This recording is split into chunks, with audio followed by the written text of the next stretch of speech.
Here's your host, Alex Garrett. All right, well, if it's Tuesday, it's Terminello's Take here on the Alex Garrett Podcast Network. How do you like that ring? Tuesday, Terminello's Take. Oh, we have a lot of teaser there, Alex. Thank you for having me back. I always look forward to it. I love alliterations. There you go. Terminello Tuesday. That's good. Now, Mr. Terminello, first things first, the Giants won. That's great. I'm more wondering what happened to the Commanders because they had won on 7 straight field goals a week ago. And now all of a sudden, Jaden Daniels looks like he's running with his Heisman, skills into the NFL. I don't think the Commanders are a fluke, are they? Well, a couple of things in my observation last night, watching Daniels and watching the Commanders' offense. It looks like Cliff Kingsbury, the former Arizona coach and former Texas Tech coach, is the perfect offensive coordinator for young Daniels. He's aggressive as a play caller. He's creative as a play caller. It's a perfect match for a young quarterback. And we say young quarterback, unlike some of these other young quarterbacks that come into the league. And Joe Buck mentioned this on the telecast last night. Jaden Daniels played 55 college games. That doesn't really happen that much anymore. So he has a little bit of he has more playing experience, game experience than most. But we'll have to see if he's taken that big leap. He's obviously, after 3 weeks, the best of the 3 quarterbacks who are starting as rookies. And I am so disappointed in the Caleb Williams experience. And you know what? Because he had such a showy draft party, I'm a little disappointed in Will Levis. He had this big showy scene when he got drafted, and now he's struggling. I get their first year and rookie quarterbacks, but, they portray themselves as these great athletes that can handle anything, and they've just looked flustered. Well, again, probably they shouldn't be playing. They probably should be watching and learning. But Jaden Daniels was spectacular last night. He was 21 out of 23. Last year, C.J. Stroud had a great rookie year. There was no learning curve for C.J. Stroud. Is this going to be Jaden Daniels? I don't know. I don't know if that's going to happen. But I'm sure that anybody who's a Commanders fan right now are happy that they made the right pick. And believe me, coaching makes a difference. Do you realize that in last night's game between Washington and Cincinnati was the first time there wasn't a punt in an NFL game? Neither or a turnover. I was hearing that was unbelievable. Yeah, since 1970. And another thing, Cincinnati's issues. It has nothing to do with Joe Burrow. He hasn't thrown an interception this year. He's had big games. They outplayed Kansas City last week. But I could tell you one thing. Their defense is terrible. Not that Washington is great, but Washington wasn't supposed to be anywhere near a contender. Cincinnati is. Yes, it's only 3 weeks. You can turn it around. But 0-3 is 0-3. And and you could tell Burrow is very frustrated. Like, I could just tell he looks frustrated. I mean, I actually almost had 4 touchdowns, which is pretty good for him. He was great. Burrow was great last night, but they couldn't stop anything. The Cincinnati defense, they were terrible. Well, and the thing is, on 4th down, I was thinking, okay, maybe now they'll adjust because obviously Daniels is going to run. That's the playbook. They didn't adjust at all. They just let him keep running all over the place. It was kind of like, as a defensive coordinator, you would think to stop the run. Or is Jaden that good? Well, again, Dan Quinn and the coaches knew that, and if on 4th and 4 late in the game, if he punted, Burrow probably scores for Cincinnati and they win. I mean, these coaches know the temperature of the game, the pulse of the game. And like I said, there wasn't a punt in last night's game. But so Daniels threw a bullet to Zach Ertz, 1st down, and then he threw that killer pass that really ended the game. And you got to give it to him. The kid played a great game. That Zach Ertz, because remember, he was kind of under the radar after his Eagles career. Now he's out there with Washington. Yeah, no, they did a nice job last night. Is it just a one time thing? We'll see. but that was impressive. But the Cincinnati defense was terrible, almost as bad as Dallas's defense has been. The Cowboys have been absolutely obliterated physically by the Ravens this past week, and they've given up 557 yards the first 3 games of the year rushing. The last time that happened, Alex, was 1963 when they were a 4th-year expansion team. And as I always harp upon expansion teams in those years, it was definitely a 4, 5, 6-year buildup to becoming a decent team. So Dallas has a lot of problems, and it's not Dak Prescott. They put up 25 points against the Ravens. And, the defense gave up 47, right, or something to the Saints. Yeah, 47 the week before. So obviously that McCarthy defense is not doing well now. And they're small, Alex. They're physically small. As a Giants fan, so full disclosure here, if you haven't noticed already, a formidable Washington team kind of should unnerve Giant fans because every year they're used to beating the Commanders. That's their 2 wins, right? That's kind of 2 givens. This year, not so much. That first week, and seeing them be formidable should wake the Giants coaching staff up. And maybe when they face them again at MetLife, they'll clamp down on the Washington offense there. We'll see. Well, again, we all know is the Washington offense going to be even better than it is now as Daniels gets more accustomed to the coaching staff and has more reps in NFL games. We'll see. But again, the one thing we talk about every week, and we saw it again this week, one week, 99% of the time has nothing to do with the other. Here it is last week. The Raiders go into Baltimore. They're down 23-13 with 9 minutes to go. The Raiders come back to beat the Ravens. And now this week, at home against the Panthers, who were just pathetic. They made a big change at quarterback, which obviously helped. And they were losing 33-7. The final score was 36-22. Alex, the game was nowhere that close. It was an old-fashioned ass whipping by the Panthers. And they needed that because remember, they've been having so much controversy with Bryce Young sitting and being benched, and now they gotta go backup. And boy, oh boy, you talk about a team that needed that. It was the Panthers. Oh, no question about it. And my first shout out of the day was to Cliff Kingsbury for the game plan last night. My second shout out is going to be Andy Dalton. Here's a guy, his first 7 years in the league. He quarterbacked the Bengals to the playoffs 6 times. He's underrated. He's always been underrated, even in college. I think he's the best backup quarterback in the NFL, and I am shocked that a more established team did not jump in and get Andy Dalton as their backup, because you always need backups in the NFL. So, and remember now in Atlanta, I think of them because they kept it close against the Chiefs, but I'm thinking of what they're doing down there, which is actually having Penix Jr. watch Kirk. I think you talk about rookie quarterbacks not watching the elders. I think that's a great move by Atlanta. Let him just watch Cousins work. That's a great strategy. I agree. And it was controversial. We talked about it during the draft that they picked them. But you see, with all these injuries to quarterbacks, you have to have a backup. And they did the right thing, Atlanta, when they picked Penix. And I don't know if you saw the game the other night, Alex, but the Chiefs were the beneficiary of a horrendous pass interference call that wasn't called and would have given the Falcons first down at the 1 late in the game and a potential win for Atlanta. Kansas City is 3-0, and the scary part is for the league, Kansas City is 3-0, and they have played poorly in all 3 games. They have not played like Kansas City. So either... I respect Mahomes for voicing that. Like, he's not saying they're perfect. He's saying there's got a lot of work to do. He's recognizing it.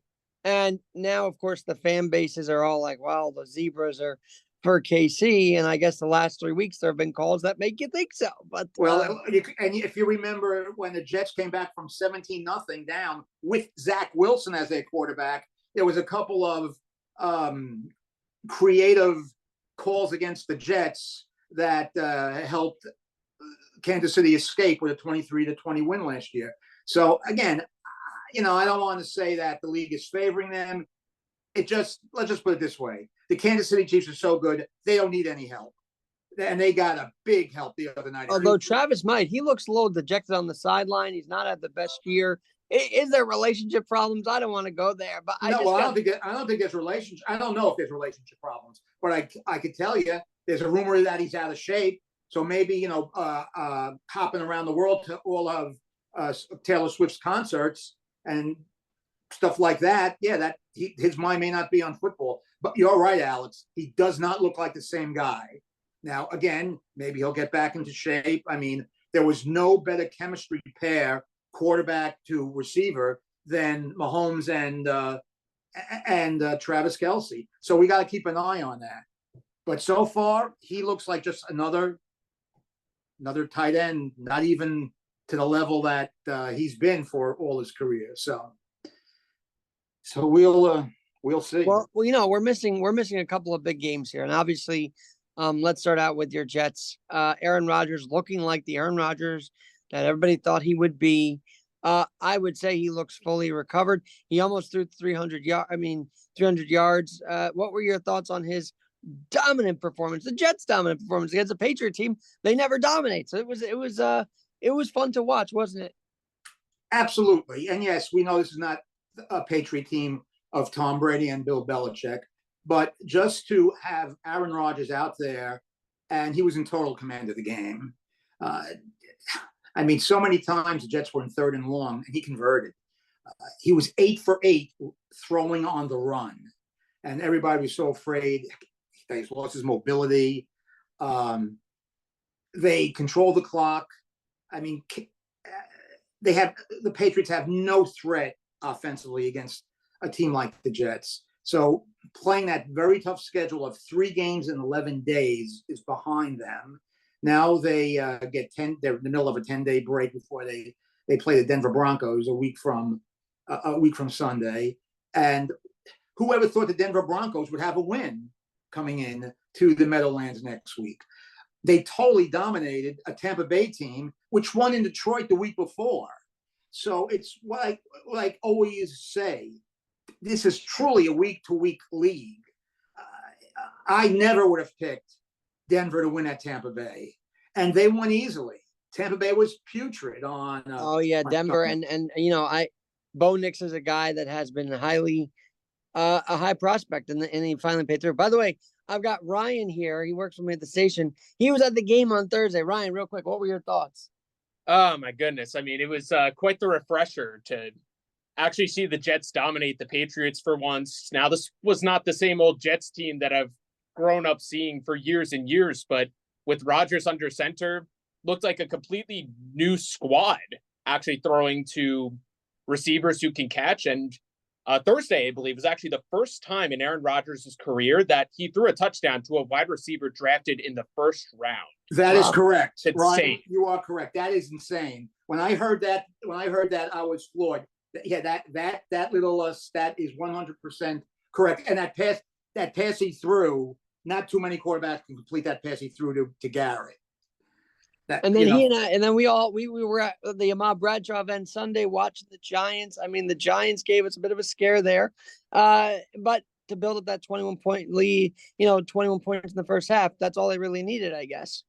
Yeah, but before we get to the Giants, the chemistry between Garrett Wilson and Rodgers, mark my words, it's going to get better.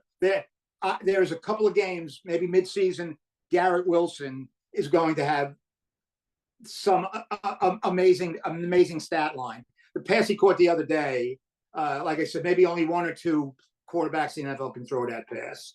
So obviously, I'm a Jet fan. I was very happy, but I'm taking it as a paranoid Jet fan. Ryan, I'm taking it possession by possession. Alex, that's the only thing I can do. Possession by possession. Oh, I now call it down by down. That's how you got to approach it. That's it. Even for the Giants. Yeah, and the Giants, you got to give the Giants credit. They overcame that fumble on the opening kickoff, which could have really knocked the win out of them. And I thought that Daniel Jones had a nice game. I really did, and I thought he played it well in Washington. So everybody was ready to kick him to the curb after the first week. We can't not talk about neighbors. I mean, the neighbors Jones connection looks really good right now, and it's fun to watch. Yeah, and I'll just say this: they played Dallas on Thursday night. I know they historically get the crap kicked out of them by the Cowboys. I mean, last year 40-0, 49-17.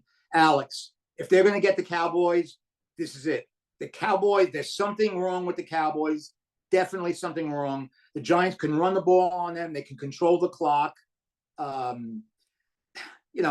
Micah Parsons is a great defensive player, probably the second best defensive player in the league, or third, behind TJ Watt, who's definitely the best. But the difference between TJ Watt and the Steelers and Parsons and the Cowboys, Mike Tomlin and the Steelers are all business. Like I say every week, you say how they winning this game, how they winning. They do everything.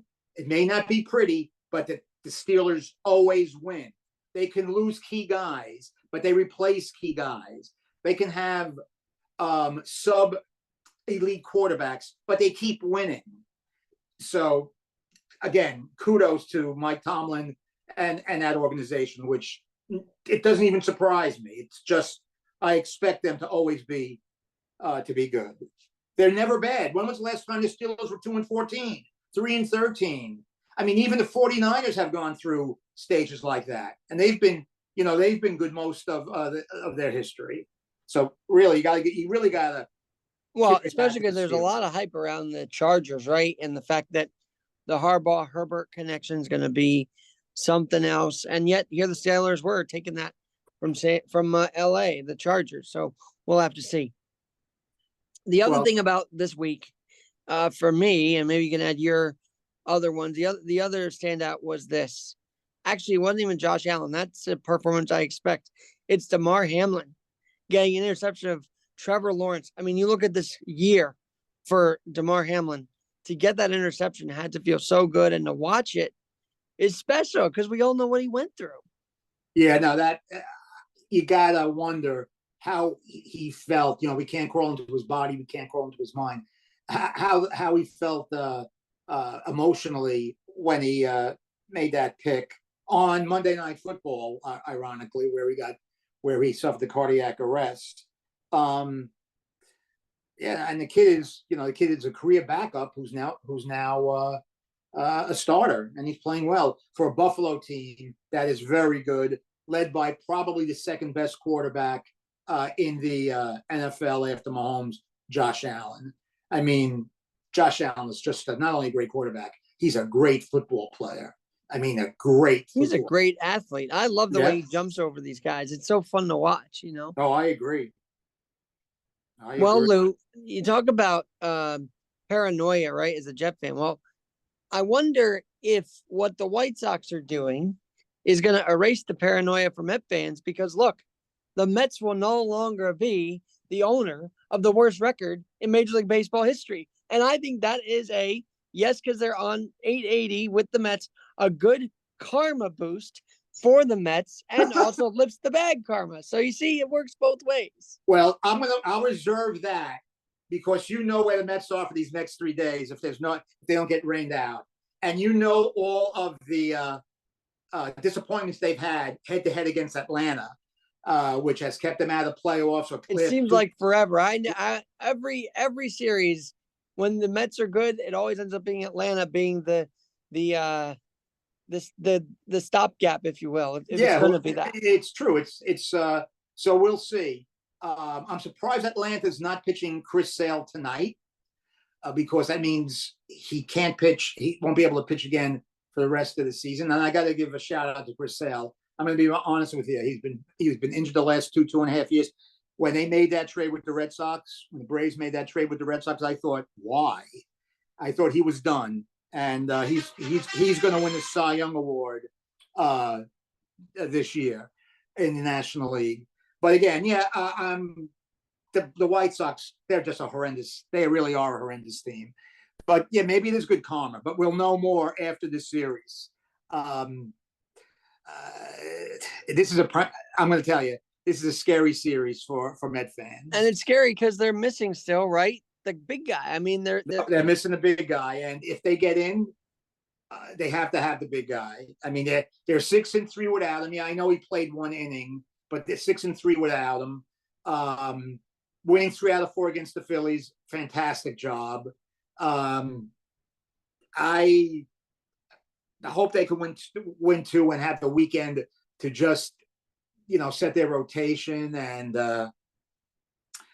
get ready for next week. 2 out of 3 on the road to win in the playoffs, because they will not, in all likelihood, barring a San Diego collapse, and I don't think that's going to happen. I mean, I think San Diego is a true contender to win the whole thing. But they can be the second. That's just, I mean, the fact that they've overcome the Diamondbacks, even for a day, blows my mind. I mean, that's something else. Alex, they have more wins than the Orioles. Think about that. The Mets have more wins than the Orioles going into tonight's game.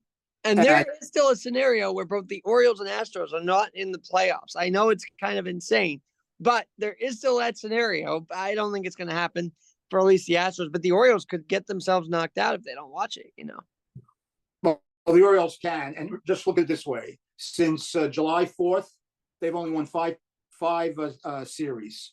One and 2 of them are against the White Sox and the Rockies. So they have been bad for a long time. And we called it at the All-Star break. Yes, they've had a ton of injuries for a young team. They don't know how to handle it. So they're in free fall. On the 4th of July, they were on pace to win 104 games. They may not win 90. They got to win 4 out of 6 to win 90. There's a big difference between the American League and National League. The team that go ahead. No. Sorry, I interrupted you there. Go ahead, Lou. Okay. The team in the National League that doesn't get in, whether it's the Mets or Atlanta or maybe even the Diamondbacks, they're better than the Orioles or the Royals or the Twins or the Guardians. The Yankees have a clear path to getting to the World Series. And if they don't, the pressure is really going to be on them to make some kind of change somewhere. I don't know. But it's a clear path for the Yankees to get in. Houston has a chance, but now Jordan Alvarez is injured with a knee. They've had a ton of injuries. But you gotta give Houston a chance because they've been there. And they're a very clutch team. But the path is wide open for the Yanks. I'm going to ask you this because I asked my buddy Jacob Berenger, who's a big Yankee fan and runs this Yankee Empire thing on X. What could stop them? Because I feel like right now, for the first time in a little while, they have the pieces. They're healthy. They're gelling.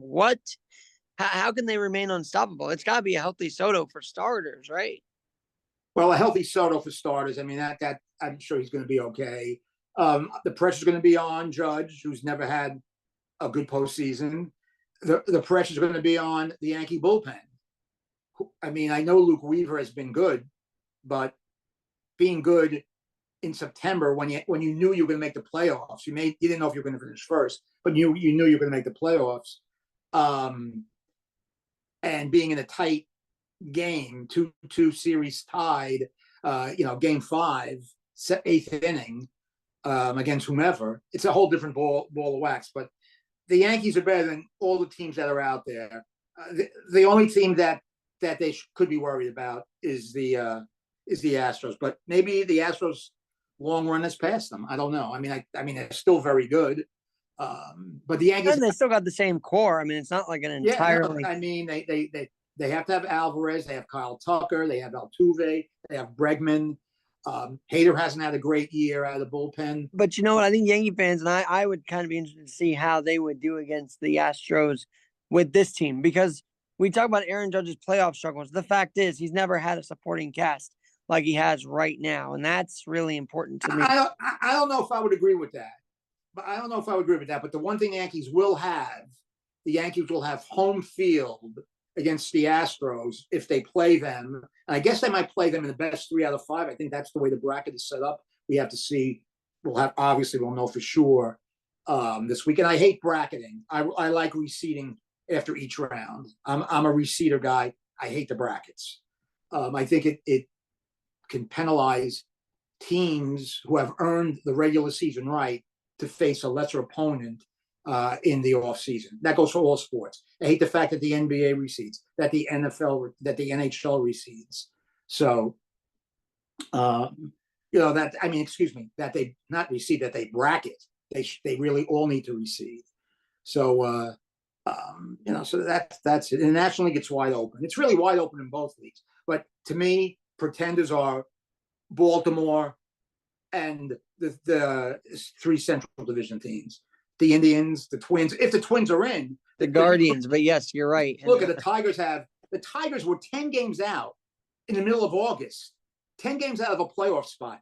They traded their second best pitcher, Jack Flaherty, to the Dodgers. They traded Mark Canha, at the trade deadline. I wonder if they knew that if they were going to be in it, if they would have traded those guys, especially Flaherty. And then they released Gio. Remember that? They released Gio Urshela? And Urshela has done a very good job for the Braves. He has done a great job for the Braves. And I wonder if the Mets would have been interested in Urshela, but the Braves picked up Urshela before Jeff McNeil broke his wrist. So, a lot of it's about timing. So we'll see. One other thing, because it just hit my inbox, and we'll get to it in a second, about Brett Favre, because that one's really sad, with the Parkinson's. That's just horrible. But as far as, the wide openness and the seating goes, I still like that there's an extra team in here, because I think it makes it more fun. I think it makes it more interesting. But it's the one team, the Tigers come up and then the Royals fall, is also a fascinating story as well. Well, and it is a fascinating story. That's since August 28th, the Royals have had 2 7-game losing streaks. They've lost 7 in a row currently, and they lost 7 in a row from August 28th to whatever when they completed 7 games, 8 or 9 days after that. So they looked like they were going to pass Cleveland and finish first. They lost that 4th game of the series after they had swept them 3 straight, and they had that big lead in Game 4. Lost that game to Cleveland, and they've been in free fall ever since. And don't forget the Twins; they have had an epic collapse as well. And because we're in New York, not many follow it as close as we do. I might be wrong on that, Lou, but I feel like because we're in New York, we're very New York minded. But here we are talking about every possible collapse, and it's interesting because I remember in 2008 when we talk about one big collapse in the Mets. Now here we are watching other teams collapse. But I want to ask you this. I asked you this in the beginning of September, late August. Does Brandon Hyde still have a job if they don't seed where they should be seeding? I still feel like this is a major, epic catastrophe, the Orioles. I know they're injured, but something else is giving here. I can't explain what it is. Did they lose the clubhouse? I mean, no, I think the clubhouse is too young to lose. Usually you lose the clubhouse with guys who are veteran guys who just turn off listening to the manager. I don't think that's the case with Brandon Hyde. And I would say maybe a 30% chance there's a change, but I would be surprised if there was a change. I was not surprised, and we talked about it early in September about potential guys who can lose their job as manager. And David Bell lost his job on Sunday as the Cincinnati Reds manager. And we kind of figured that could happen. So we'll see. I mean, the Mariners have already made their change, in August, and they gave Dan Wilson, a very popular player, the full-time job. A lot of people in Seattle don't like, even though they like Dan Wilson as a player, they're not crazy about him becoming their full-time manager. So it'll be an interesting offseason. Obviously, we know the Juan Soto will be the biggest news of the offseason wherever he goes. And I think there'll be one breaking news thing we didn't talk about, and I was talking about gambling and elections, but that same day there was a real story of gambling, which is the fact that CJ Abrams was sent down to the minors. Now he's a Nationals All-Star, and you were stunned at this story, Lou. Yeah, I mean, obviously you think the kid would have more brains than that. He came to the Nationals in the Soto trade. And this is one of the few trades that the Nationals made. Usually when you trade a star for prospects, 9 times out of 10, the prospects crap out. But in this case, the Nationals got C.J. Abrams, and they got the outfielder that they brought up, Wood, and there's 1 or 2 other guys that they're all prospects for them. And I don't know what C.J. Abrams was doing. I mean, and the Nationals' best baseball operations people did the right thing by sending him down. This has to wake him up. He's a terrific player. He still has room to grow. He needs to get better, a little bit better. He makes spectacular plays, but sometimes he makes a spectacular play and then throws the ball away. So, yeah, you can't be doing what he's doing. And Alex, that may not have been his first time. That might have happened before, and they gave him some warnings, and he may not have adhered to those warnings. So, as Keith Hernandez says, just stay out till 4. It's better that way. So, hey, one last thing before we go today. 2 things, actually. It is the birthday of Matt Sambolin, so happy birthday, Matt. Hey, happy birthday, Matt Sambolin. From 2 of your Salem buddies over here. And then secondly, Brett Favre with a shocking announcement today. I mean, anytime a celebrity announces it is shocking, but Brett Favre, I don't know, was this playing day? I mean, he has Parkinson's now. That's just sad. Well, as somebody whose dad died of Parkinson's disease, I saw how terrible it could be. I assume that Brett Favre, who played hurt, he played hurt to keep that streak going. He was a tough guy. I assume that playing football contributed to him getting this diagnosis, and it's horrendous. It's a horrendous disease, and I know a lot of people. I know a couple of people who have it right now, and it's not good. So we hope that they caught it early enough. Not that you can catch it. There's really no cure for Parkinson's. And I guess he was on the House. He was in Congress testifying about this, so that was very interesting too. But I mean, let's face it, it's a collision sport, Alex. He played a collision sport, and is the risk worth the reward?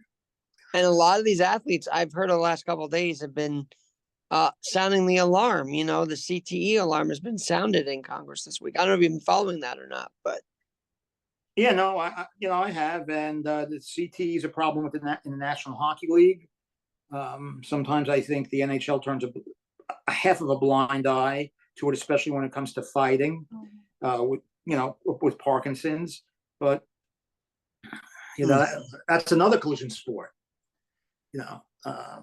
So we'll see. Hopefully, they can give him the kind of drugs that will control it to some degree, where he can almost live a semi-normal life.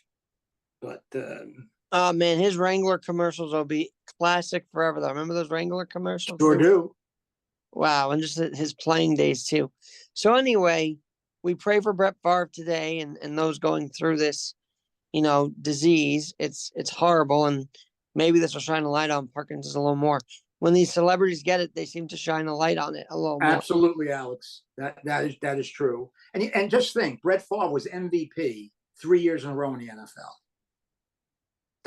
That shows you how great he was. Well, I want to take a page out of the book of what we talked about this morning on AIM 970, which is the good news. What could be the good news, Lou, for this city sports team? We got the Liberty already in the postseason. That's some good news. We've got the Mets and Yankees on their way. It's fun. It's fun when teams are winning in this town. Absolutely. There's no doubt about it. And nothing would make me happier if the Mets win tonight and win tomorrow night, because that gives them a tiebreak over Atlanta. And I know mathematically they probably couldn't clinch, but if they clinch that tie, they would be up 4 games. If they win the next 2 games, they're in, because the Mets have the tiebreaker with Atlanta, and then they don't have to worry about the weekend. And the idea they might actually host a home series, right? Because they'd be second seed. But if they're the second seed, they play San Diego. They would play and San Diego. Oh, that's and that will be hard. But can San Diego's no joke, and that Jackson Merrill no joke. they're one of the. I would say there are 4 contenders that can win the whole thing going in: Yankees, Phillies, Dodgers, and Padres. But it would not surprise me if the Mets, if they get by that first round, they can get to the World Series. There's no question. The Mets are that good. Oh, they've got the pieces in place. And, I know you criticize them a little bit, but this could be a credit to David Stearns as well, no? No doubt about it. I was talking to somebody this morning, and he was a critic of how David Stearns was going about putting the team together. Yeah, he got a little lucky with some of the pitchers that he hit on, but you got to give it to him. He stood his ground. He said we'll be competitive in 24. Well, they've been better than competitive in 24, and this not only excites any Met fan for what can happen the rest of this week and maybe in the playoffs, but also in the offseason to see who they're going to add to make the team even stronger. Undoubtedly so, Lou. With that note, thanks for joining again on the One Leg Up Network. And boy, the hits just keep on coming, Lou. We got you, we got Ahmad Bradshaw. I mean, it's been fun. It's been a fun year so far. It sure has been a fun year, and we had Kenny Albert, who actually did the game on Sunday. And someone asked me who the Mount Rushmore of announcers in. Tell me if you agree with this. Bob Costas, Kevin Harlan, Kenny Albert, his dad Marv, and Gus Johnson. Those are 5 that I think of very highly. Okay, well, we'll talk. Maybe we'll do a show and we'll talk about media, because we have a big disagreement on the 4 on the guys you pick and the guys that I would pick. So maybe we do that next week. We take a piece of the show and talk about media. Stay tuned to Terminello's Take, possibly on a Tuesday, with Alex Garrett and Lou Terminello. Thanks for joining, Lou. Thank you, Alex. Always appreciate it.